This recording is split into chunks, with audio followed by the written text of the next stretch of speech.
po natin si Lia Manyalac del Castillo sa kanya pong ulat tungkol sa PhilHealth. Lia. Jiggy, bukod nga sa eye cataract operations, ibinunyag ngayon ng PhilHealth na mayroon na rin daw scam sa mga sakit ng pneumonia at dialysis.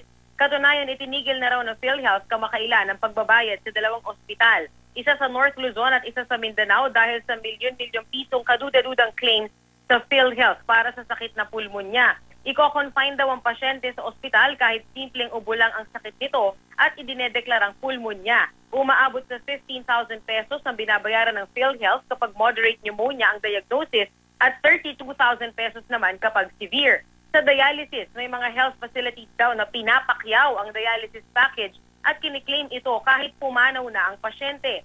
Ang ginagawa naman daw ay pinapipirma in advance ang mga pasyente para sa mga susunod pa nilang sesyon.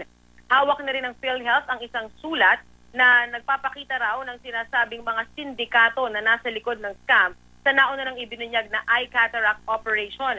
Sa sulat, malinaw na nakalagay ang malinaw na inilalagay ng nasabing agent na sila na mismo ang maghahatid at mag-oorganisa ng mga pasyente para sa isang doktor. Kapalit nito ay babayaran sila ng doktor ng 6,300 pesos kada pasyente para sa cataract procedure, 1,000 pesos naman kada pasyente kung laser procedure, 500 pesos naman kada pasyente kung dun pa sa isang mas simpleng procedure at 1,000 piso kada mata na ginagamot.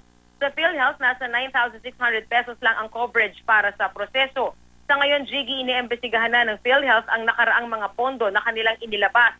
Noon kasing nakaraang taon, umabot sa 7 billion pesos ang kanilang ibinayad para sa mga pneumonia claims, 4 billion pesos sa dialysis at 2 billion pesos naman sa cataract. Umaasa rin ang mga doktor na sana'y aksyonan ng PRC ang mga kasong isinampas sa kanila laban sa mga tiwaling doktor. Jiggy?